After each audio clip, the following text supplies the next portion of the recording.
Hi everyone, Comic Reviewer here, this time reviewing on the 2006 film Silent Hill. Now, as you know, Silent Hill is a 2006 psychological horror film that was directed by Christy Jens as well as written by Roger Avery, and was meant to be based on the Silent Hill game, which first came on the PS1 back in 1999.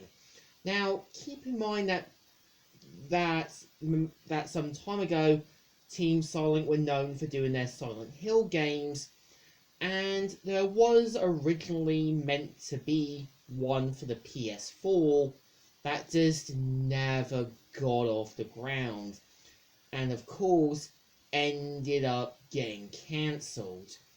And I know back when Silent Hill was still at its peak, it eventually got a 2006 film. And keep in mind, much like Resident Evil, I think Silent Hill was meant to be the same, almost, kind of like Resident Evil's darker twin cousin. And the premise of the film is meant to follow Rose and her husband Christopher, who have to kind of put up with Sharon's constant sleepwalking and nightmares about Silent Hill. We do see how Rose journeys out to find out about Silent Hill with her adopted daughter to get some answers. And you can tell Christopher does make some justifiable points and knows full well what the repercussions might come. And we do kind of see how Rose and Sharon journey out to Silent Hill. We also do see a concerned police officer, Cybrey, who also follows them, but of course they end up going into the fog dimension of Silent Hill. And this is where I think the film really does try to show these otherworldly beings, these sort of people who are still in Silent Hill. And we do kind of see how the residents there are led by a sort of high priestess known as Christella. I would say her character is meant to be a message on how people will use, manipulate, and believe what they do is right. And I know her motive and backstories were taken from the game version of Dahlia, but I think Dahlia really does work as a character. Like, she knows how to manipulate her followers, makes them believe what she wants.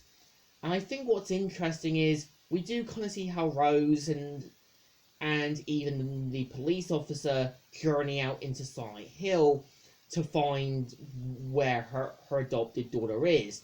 And at the same time, we do see how Christopher tries to journey out to find Rose, and does try to find more answers about Sharon, and more about Silent Hill. I would say the film is alright on its own. It's not going to go massive with the story, but I think it still keeps the sort of dark, gritty stuff that I think Silent Hill was known for. I've never really played the games. I remember watching Ryan Holliger's review on the first and second one, but I think the film really does try to keep the dark, sort of disturbed tone. And I think there was a lot more you can tell they wanted to do. And yeah, they even got Pyramid Head as well.